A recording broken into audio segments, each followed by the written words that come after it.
My name is Basil Wilson, a former Provost and Senior Vice President of Academic Affairs of John Jay College of Criminal Justice, and a homeowner in Cambria Heights from 1974 to 1992. So one of the things that I observed during those years is the flourishing of this community, which is considered the largest concentration of black middle class in the United States. And one of the things that I saw as I lived in this community is the development of St. David's Episcopal. And an integral part of that development was Father Nisbett, as he came to this church in 1985, served for 34 years, and during that period made it into a vibrant, stirring community and built a structure that is still standing and represents the excellence of this Cambria Heights community. Father Nisbett, we thank you for your graciousness, for consenting to having this interview being done. We're here in Nisbett Hall celebrating the life and contribution that Father Nisbett has made to building up this vibrant congregation over the last 34 years. So as you enter into this new phase of your life, Father, what are your thoughts? My thoughts are that it's been a journey. I would say a marathon journey, and thank God I've come to this stage, and I feel very good at this time, as I begin to take my exit. And what would you say have been some of the highlights of those 34 years? I would say some of the highlights of those 34 years is to, certainly the challenge to build a new edifice and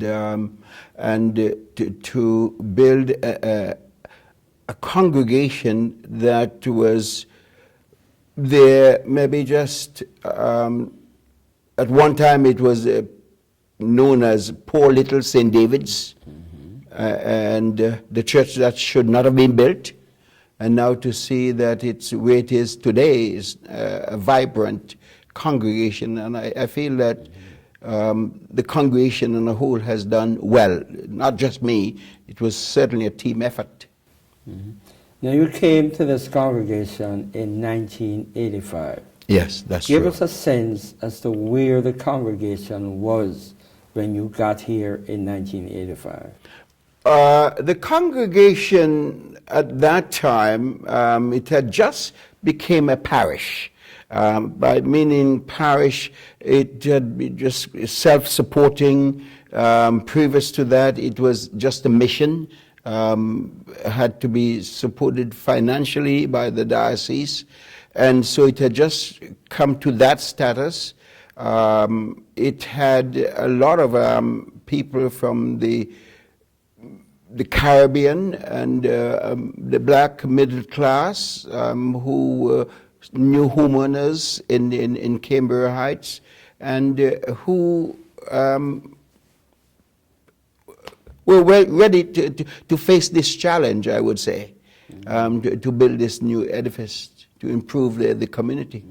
Now, as you know, it's not easy to construct a building in New York City. I have learned that. Right? Tell us, give us a sense of that experience. What an experience that was. And I do remember back in 1990, March 24th, when we had the groundbreaking ceremony, the Bishop Walker, who was there then, he said that any person who thinks that they can build in New York City has to be crazy. And I cringed when I heard those words. And later on, I realized, that he was very prophetic, because it's not that easy to build in New York City, dealing with the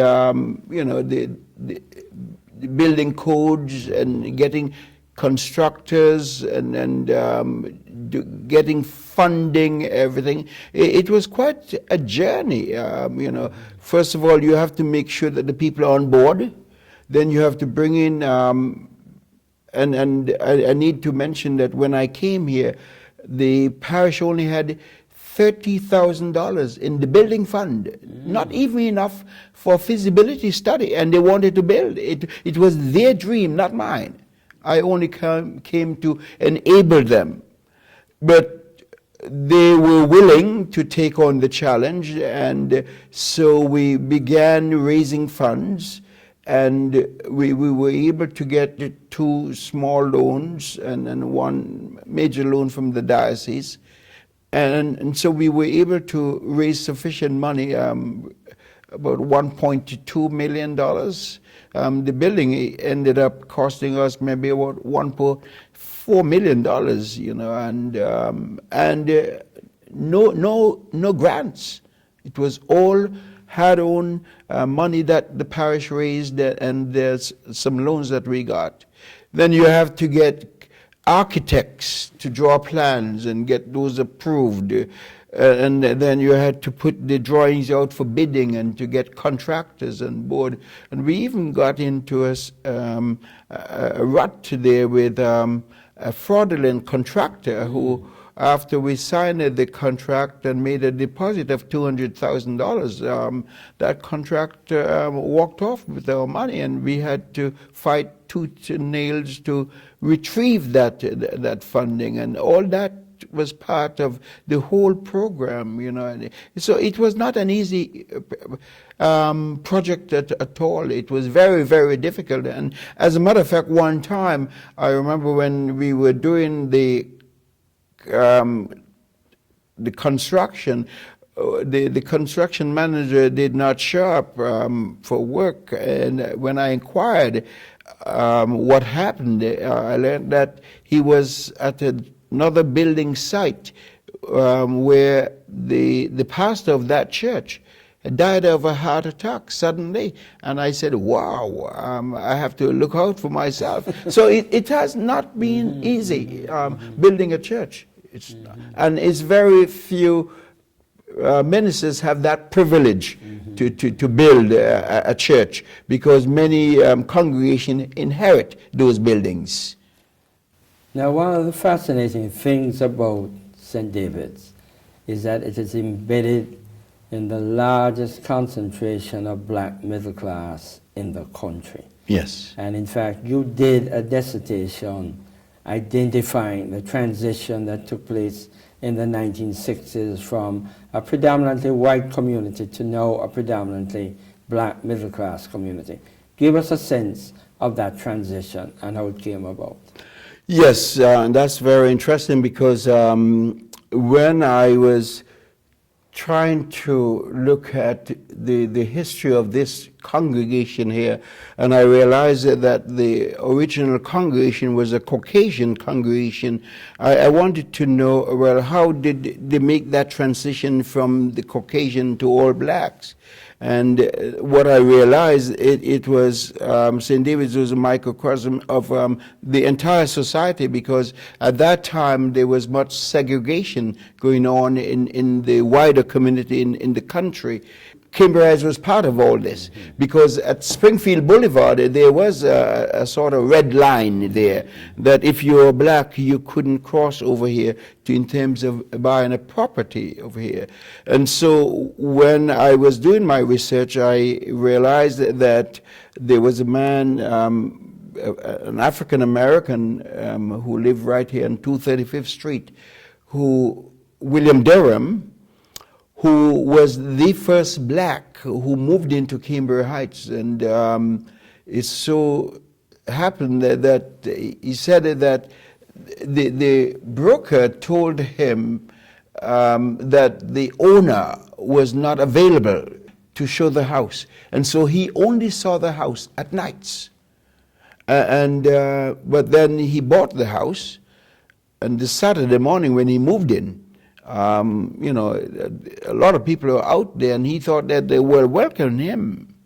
And as it turned out, they were not welcoming him because they were really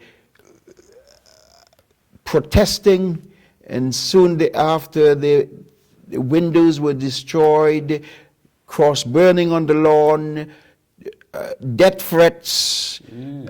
His daughter had to be escorted to and from the public school. And it was not an easy one for him because he was black.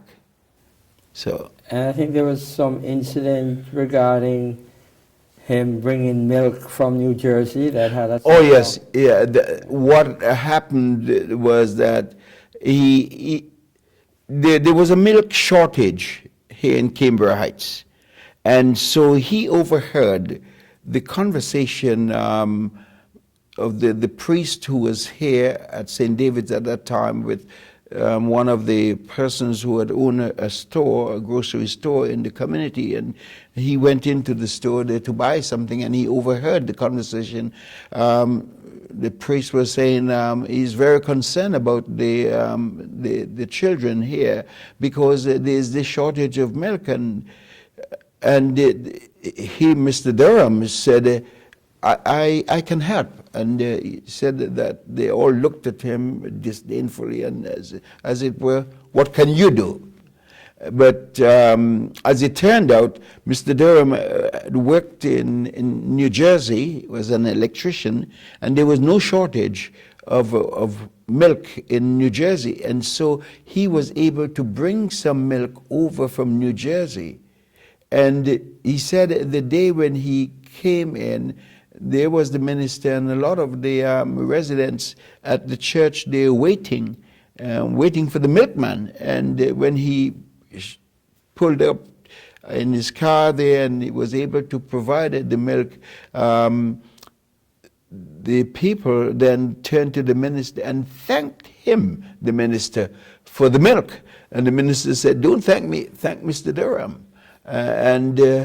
That was the saving grace. And in fact, he was then accepted in the community, and they began to refer to him as the mayor of Canberra Heights. He became the Good Samaritan. Became the Good Samaritan. It was like manna from above, you know, providing that milk for them in the wilderness. Yes. Father, in many respects, you are a transnational figure. You were born in Nevis. Yes. Your first pastoring was in Antigua. Yes. So give us a sense as to how pastoring, how it started in Antigua, and the transition that you made from Antigua to Queens, New Yes. York. Well, I came from the Diocese of Northeast Caribbean and Aruba, formerly then called the Diocese of Antigua.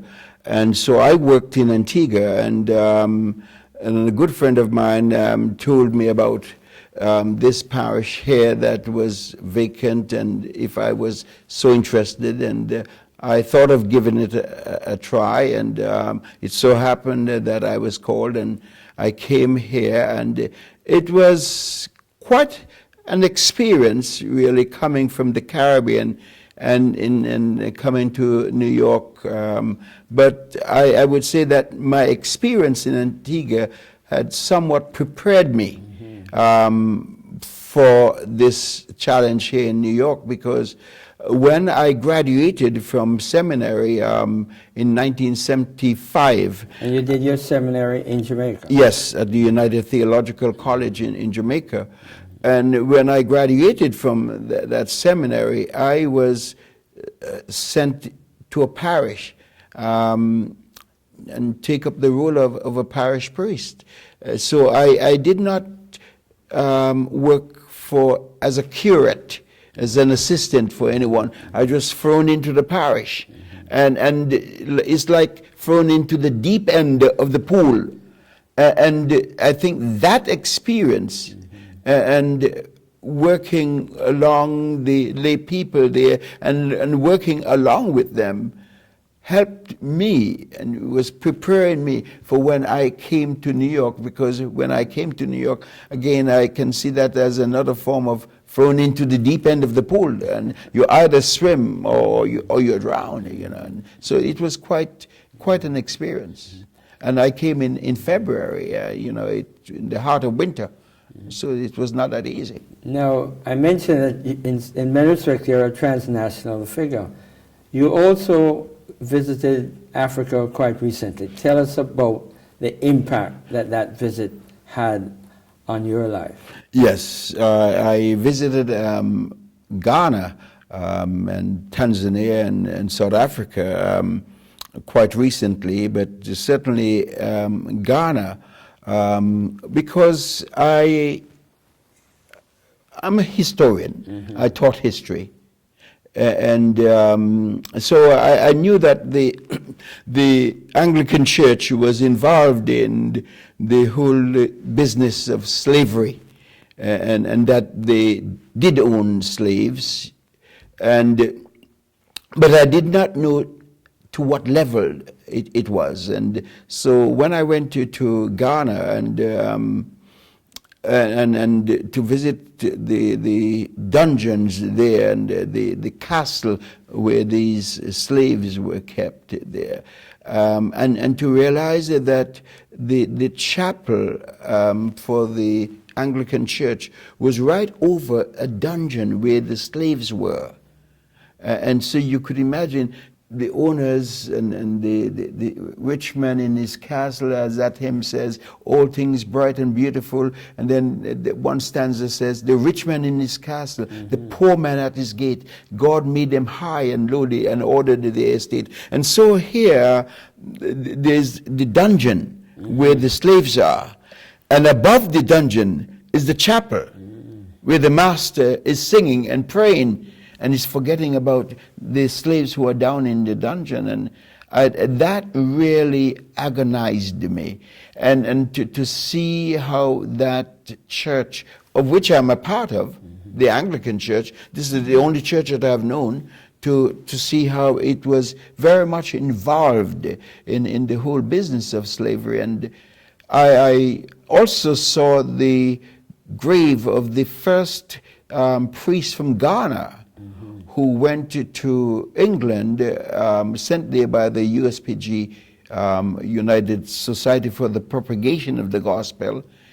And he went to England when he was a youngster, maybe 11 years old, and he was educated there, became a priest, and married an English woman, and came back to the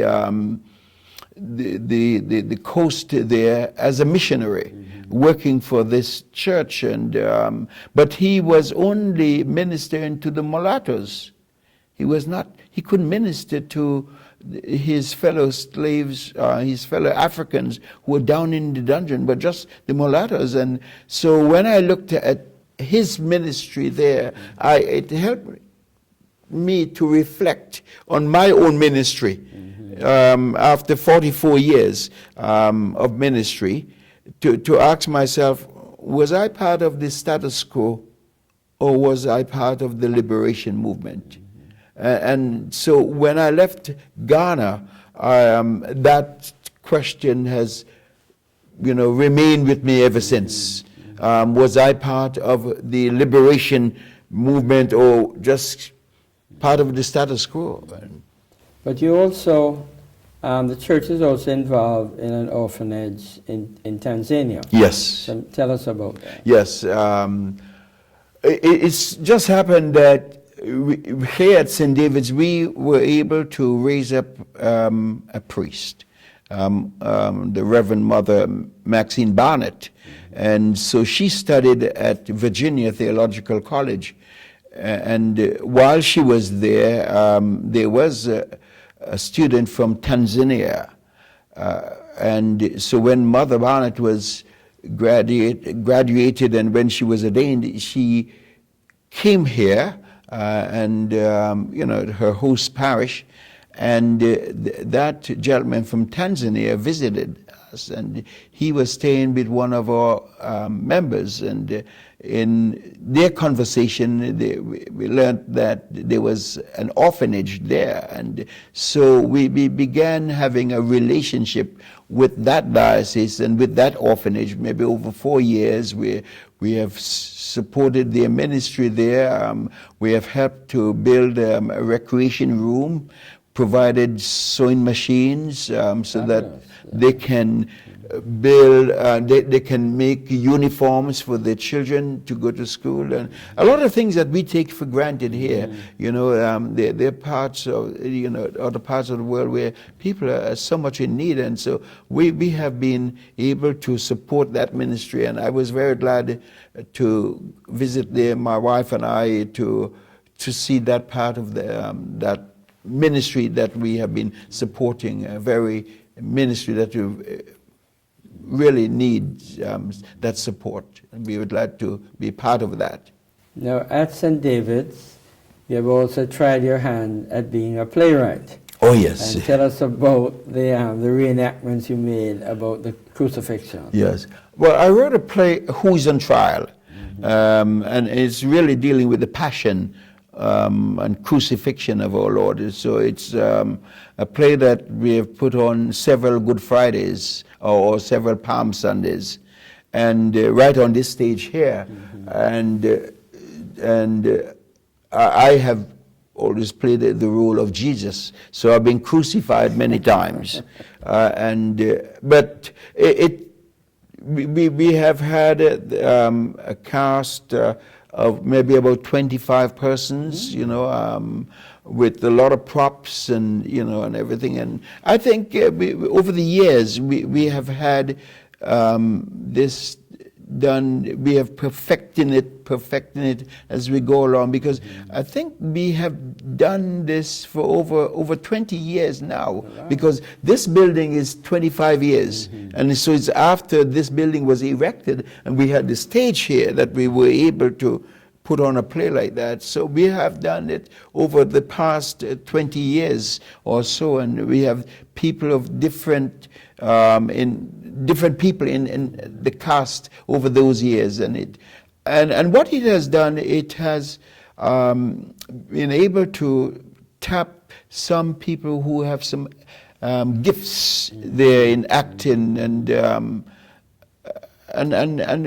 which has been very good, and a lot of people have joined it, and part of our drama group. Yes, so the direction and the production came from people within the congregation? Oh, yes. I wrote the play, and then we have one lady, Lorna Moody Jones, who have been directing it, and all the cast members are members of the parish, except for one, the person who loves drama, and so she belongs to a neighboring church, and so she joins us, and always look forward to this. Now, you also have a steel band that is a production of the congregation. Tell us about the steel band. Yes, the steel band, I remember years ago I had a concert, and I brought a steel band in from the Bronx to do a concert here, a Christmas concert. And but after we were able to have some space at a parish house, I was able to create our own steel orchestra, because they do take up quite a bit of space, you know, the drums. And so we have had that steel orchestra there for about over 12 years, and they play in sacred music in our worship to enhance the worship. They have also done concerts in out of state, in New Jersey, and played at City Hall. They played at street fairs, at our barbecue, and all over the place. And in fact, not too long ago, when the church pension fund of the Episcopal Church was trying to make a video to promote the church pension fund, St. David's was asked to host this, and so they came here and tape a video here, and our steel drums participated in that video, and so that was aired at our national convention in July last year. So it's been all over the country. Fabulous. Now, Father, give us a sense of the profile of the congregation. It's in the largest concentration of black middle class, but give us a sense of the profile of your congregation. Very simple. Upstairs in the narthex, and the narthex is that portion of the building between the old building and the new building. On the floor there, we have the list of different countries that we have nationalities that participated in the building of this new edifice. And as I recall, we had people from the United States, of course, and then we had people from the Caribbean, Nevis, Antigua, Jamaica, Montserrat, Trinidad, Guyana, and Africa, Ghana, and Nigeria, and Canada. So this is a whole cosmopolitan congregation, a mosaic. People coming from different parts of the world, and people who have different ethnic background, different culture, and the whole thing is to keep these people together, to be blended together, and that's mean listening to each other, and respecting each other, and working with each other. So it's very interesting in that way. Now, you mentioned the congregation, but in terms of who you are, in terms of your origins, who are the people who had a profound influence in your development? Certainly my parents, I would say. My parents and my grandparents were all involved in the church. My father was a sexton, or his father was the sexton of the church, and then I grew up in the church. I lived maybe just 200 yards away from the church, so I grew up in the church, and so my Sunday school teachers and my teachers, they all helped in my foundation, and of course back then in those days the priests were all expatriates. They came from England, and I didn't see anyone there looking like myself until maybe the late 60s, when I saw the Reverend Cartwright Davis, who is going to be the preacher at my farewell service here.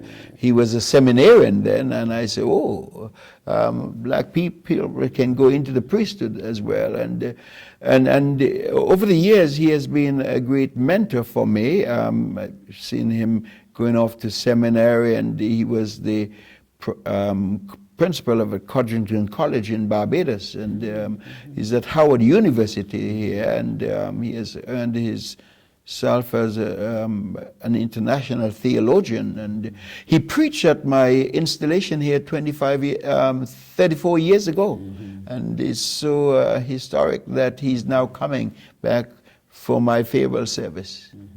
Now, with those 34 years, I would imagine that you're now administering or pastoring to a new generation. And how has that new generation been different from, let's say, the generation that when you came really constituted the congregation at the time? Not much, in a sense, because ministry is ministry. And so if you're looking at ministry, you're ministering to people at birth. The baptism, and then you're going to minister to them as youngsters growing up. They're being baptized, they go for Sunday school, they're going to be confirmed, and then you minister to them as they go off to college, providing scholarship for them to go off to college, and sometimes they come back, and then you're going to marry them. And you minister to people also when they're sick, and ministering to them at death. So ministry covers from life to death.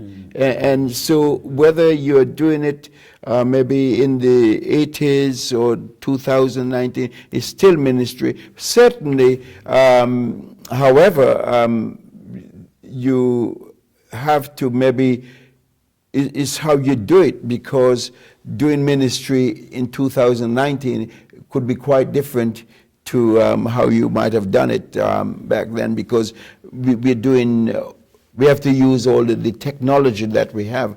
Look at us here now having an interview, and using all this technology that we have. We didn't have that at our disposal back in '85. Not that it wasn't around, but the church did not have that resource. And so we are very blessed when we have people like Ludlow who can come in and share their expertise from the corporate world and share those expertise so that we can expand the ministry. Because I think that the way you do evangelism maybe in the 80s, we have to find a different way of doing that evangelism in 2019. Because you can use all the technology that you have at your disposal. Technology is changing the way in which you minister. Yes, because we do much, or Sunday service live stream, and so sometimes people may stay home. Many of my shuttings, they follow the service, and through the YouTube on a Sunday morning, or if not on a Sunday morning, but during the week they can go there and download the service and everything. So I think that we have to bear in mind that we have all these resources, and it's how you use them to advance the gospel, to proclaim the gospel. The gospel never changes, but the way how you proclaim it has to change in time of the time and culture that you are in. Now you've also written 2 books. In fact, the second one is about to be published. Yes. Tell us about those 2 books. Well, the first one, A Journey to the Promised Land, was really my dissertation, which I converted into a book. And A Journey to the Promised Land, it was really looking at the history of this church. I think one of the assets of, I've provided for this church, maybe not just to build the edifice, but to tell the story how it was built. And so that first book was looking at what was the original congregation, the Caucasian congregation, and then to look at what was, how that transition came about from Caucasian to blacks, seeing what was going on in the world, in the wider community, and how it affected Canberra Heights. And then we looked at the actual construction of this edifice, and to see how we were able to move from the small building to this new edifice that we are in, and see how also that has effects on the community in which we live into, because a church is a part of a community. So I had to write about the community as well. So in that book, A Journey to the Promised Land, you have there the only published history of Canberra Heights, the early history of Canberra Heights. And the second book? Well, the second book is my memoir, and book entitled Wherever God Has Planted You, Bloom. And the concept is that sometimes God places us in certain areas, maybe not where we would like to, but wherever God has planted you, we are called to bloom. And I use the concept of a little crack in a sidewalk. And that little crack is a little crevice, but there is a little soil there. It is not the adequate or the ideal place where a plant will nurture and grow, but maybe there is enough, just enough, for that plant to be nourished there, and then it blows and grows, and so that bloom, wherever God has planted you, bloom. And it's really looking at my ministry over the whole span of my ordained ministry. I was being called from the secular world, where I was worked in the agricultural department in Nevis, the grafting of fruit trees, like Amos, who was called from the prophet. Amos was a dresser of sycamore trees, and Amos was called to prophesy. So I see myself there, where I was called from the grafting of fruit trees to the grafting of souls. And so I made that critical decision back in the 1970s to go into the ordained ministry. And as I made that decision, I turned down a full scholarship from the government to go to study agriculture at St. Augustine. So from a farmer to a pastor. Yes, from a farmer to a pastor. And then I looked at my ministry here and coming here at the early challenges that I had here at St. David's. I would say, everyone look at, you're going out and look what you have done and your legacy that you are leaving. That's what all the comments I hear. But I would say that when I came here, it was not a bed of roses. It was very challenging, in those early days. And so what I looked at it is like it was a little crack in the sidewalk there at God planted you, but it's enough for you to lay down your roots and to trust God, and then look at what the outcome is.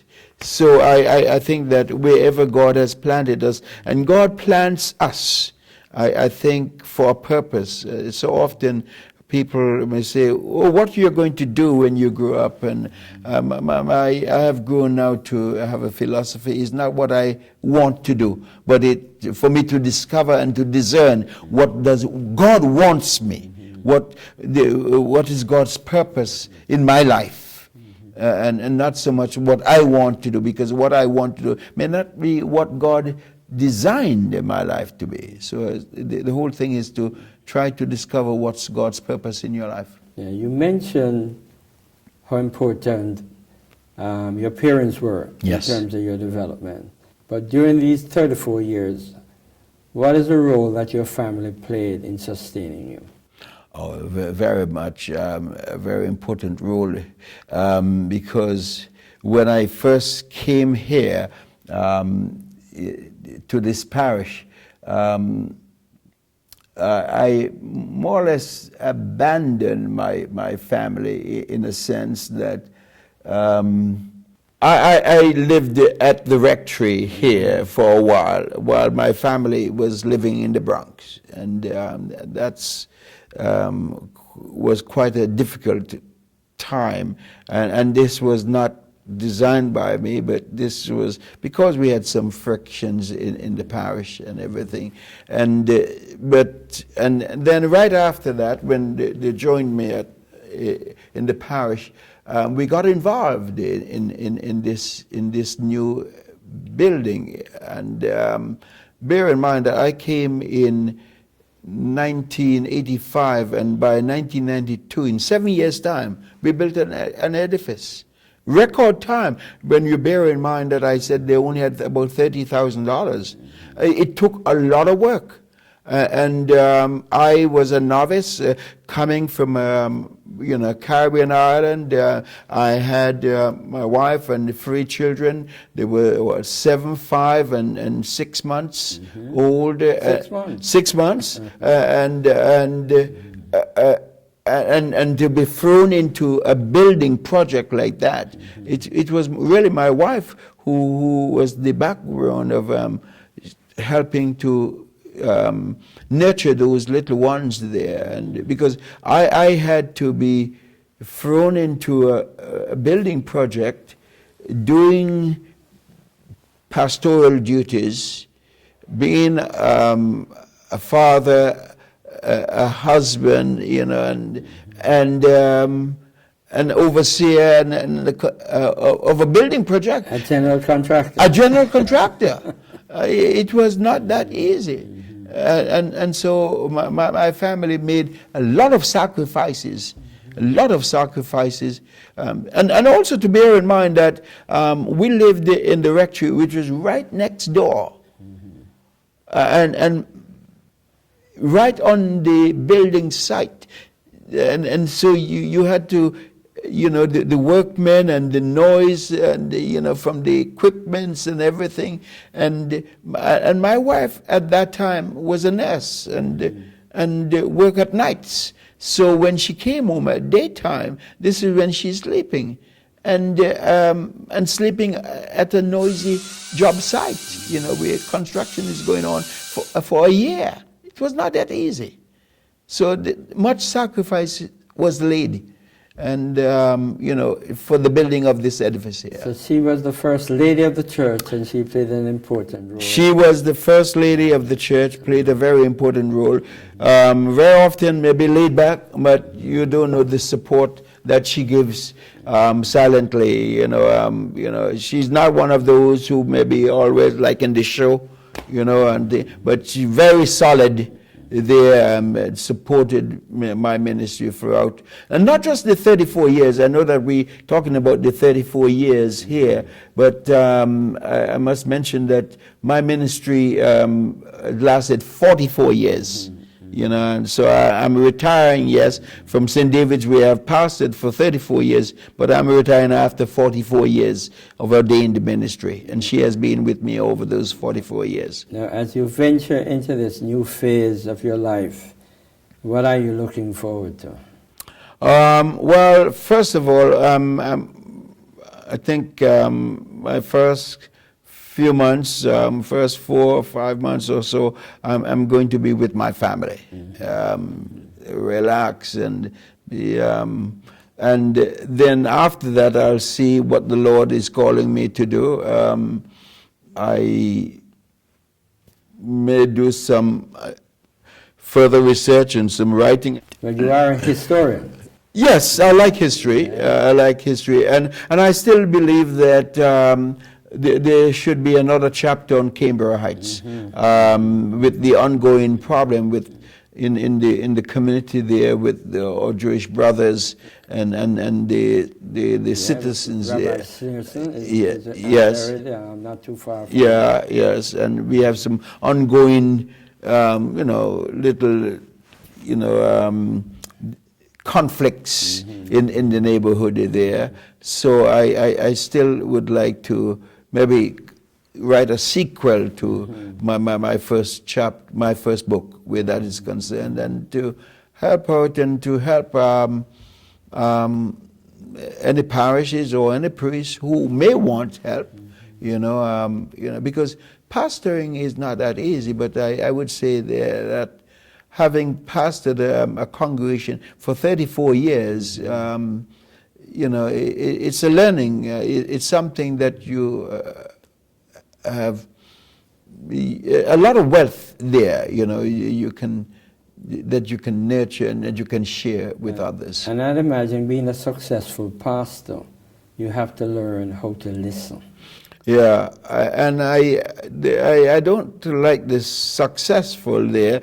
I think that God never calls us to be successful. He only calls us to be faithful. To be faithful. And the success, let God determines that. What I may consider successful, certainly when you see, yes, a new edifice, yes, but there's another pastor who can have maybe a smaller congregation, but who has been very instrumental in that congregation. So success can be compared in different ways. But yes, but you're right, you have to be a good listener.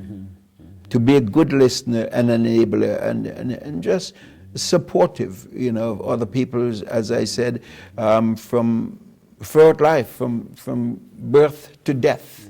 I think that's what people are looking for. Well, Father, you have lived the examined life, you have lived a meaningful life, and I think on behalf of the St. David's congregation, we thank you for your contribution to the development of what we consider to be the largest concentration of black middle class in the country. And I think St. David's has played an important role in that development. And you have been one of the leaders in this community. And I think the community owes you a great deal of gratitude. Thank you. And I just pray that, what little effort I've made here would be well recognized and appreciated, and others can continue to build on the foundation that was laid. And we thank you for your humility. Yes, thank you very much. One of the reasons why we wanted to do this video with Father Nisbett is that we really need to record history. Father Nisbett prides himself in being a historian, and we want to make certain that we can leave a record that our children and our children's children can look back and understand the life of communities, the life of the church, how much the black church plays a critical role in the life of communities, not just in terms of worshiping on a Sunday morning, but in terms of the totality of the contributions they make to not only christenings, not only funerals, but also in shaping the spiritual life, in getting us, in developing a sense of morality, of right and wrong in a larger community, which is so essential to civil society and to the spiritual life of the community, that is so essential to understanding what happens to communities in Southeast Queens. And so on this day, we had the opportunity to hear the narrative of someone who made such a contribution to this community in terms of not only creating a structure, but in linking up with Africa and making contributions in Tanzania, in other parts of the Caribbean, as well as paying tribute to people's lives within this community itself. And so it was really quite a pleasure to have interviewed Father Nisbett on the week in which he will be, in fact, riding into the sunset after making such a sterling contribution to the life of the people in Southeast Queens.